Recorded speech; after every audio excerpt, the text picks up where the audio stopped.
Oke, masih dengan Profesor Kardus. Tak berijazah, tapi jenius.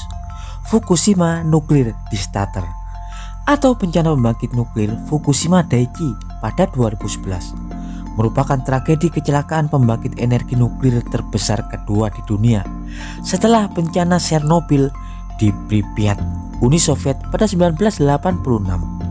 Bencana nuklir ini terjadi setelah terjadinya gempa dan tsunami yang melanda Jepang, tepatnya di prefektur Fukushima pada 2011 yang menghancurkan 4 containment atau pelindung luar reaktor yang menyebabkan kebocoran bahan radioaktif tingkat tinggi dan ledakan hidrogen pada reaktor nomor 1 hingga nomor 4 yang memaksa ratusan ribu orang harus diungsikan dan kode bencana darurat nasional pun akhirnya diumumkan.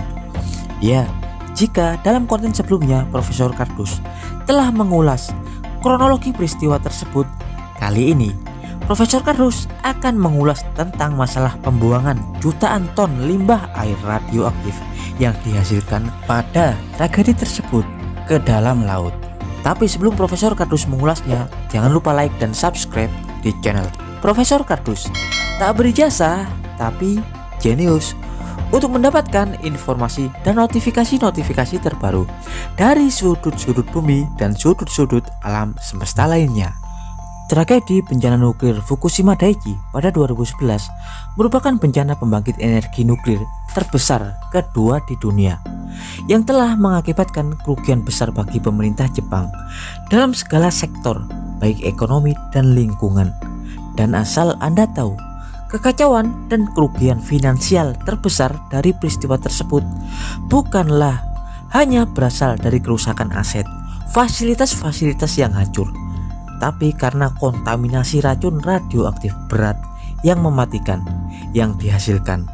Kontaminasi tersebut menyebar melalui udara, peresapan jaringan bawah tanah, hingga aliran air radioaktif yang terlepas ke pantai yang membuat area dalam radius 65 km dari pembangkit Fukushima adalah daerah rawan radioaktif. Hal tersebutlah yang melumpuhkan ekonomi, kerusakan produk pertanian, dan lain-lain, menyebabkan kerugian ratusan miliar dolar.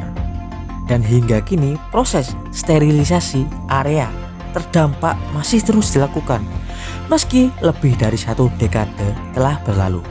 Dan salah satunya adalah tentang masalah 1,25 juta ton air yang terkontaminasi radioaktif. Air limbah tersebut berasal dari genangan-genangan air saat proses pendinginan manual, saat proses penyiraman inti reaktor yang pernah dilakukan oleh para tim SAR pemadam kebakaran agar panas inti reaktor bisa stabil dan tidak meledak seperti pada tragedi Chernobyl. Juga limbah air-air radioaktif yang berasal dari komponen reaktor nuklir itu sendiri. Ya, 1,25 juta ton air sisa tersebut diketahui mengandung unsur berat radioaktif berbahaya seperti karbon 14, kobalt 60, strontium 90, dan yang terbesar adalah cesium 134. Isotop-isotop tersebut sangat radioaktif dan tidak stabil dan beracun, dan jika dibiarkan memerlukan waktu ribuan bahkan ratusan ribu tahun agar stabil dan tidak radioaktif. Maka dari itu, proses sterilisasi harus dilakukan dengan cara memisah molekul-molekul air dengan unsur-unsur berat radioaktif yang terkandung di dalamnya. Di sini air yang terkontaminasi dipompa ke dalam ribuan tangki penyimpanan berlapis baja dan karet yang berukuran 1200 meter kubik.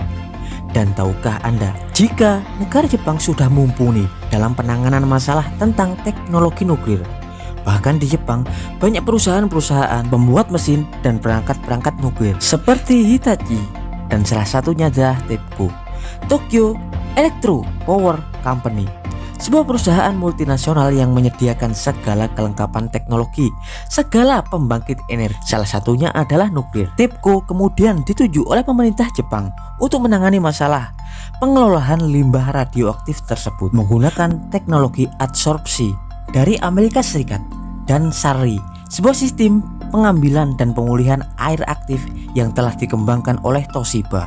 Dengan menggunakan teknologi tersebut, unsur berat radioaktif seperti karbon 14, kobalt 60, strontium 90, dan cesium 134. Juga beberapa kandungan unsur berat radioaktif lainnya akan dipisahkan dan hanya akan menyisakan tritium. Ya, tritium adalah isotop atau anak atau turunan dari hidrogen. Tritium adalah hidrogen 3, di mana hidrogen adalah salah satu unsur penyusun air, yakni dihidrogen monoksida atau H2O. Ya, karena tritium merupakan salah satu isotop hidrogen, di mana hidrogen merupakan senyawa penyusun ikatan air, maka sangat sulit untuk memisahkan tritium dengan molekul air itu sendiri. Dan diketahui sekitar 1,25 juta ton meter kubik air yang mengandung tritium dengan sedikit radioaktif tersebut akan dibuang ke laut dalam beberapa tahap pada 2023 hingga beberapa tahun mendatang. Ya, tapi untungnya limbah sisa tritium meski radioaktif tapi tidak berbahaya, karena tritium hanya akan melepaskan emisi radiasi beta dan tak mengganggu lingkungan. Dengan emisi radiasi yang terlepas tersebut selama proses peluruhan, tritium akan menjadi isotop yang stabil dalam tempo waktu 12 tahun.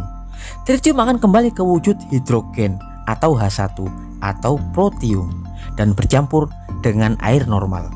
Ya, dan demikian sekilas informasi dari Profesor Kardus tentang proses pembuangan limbah nuklir di Fukushima Daiichi. Profesor Kardus dari Prefektur Fukushima mengabarkan.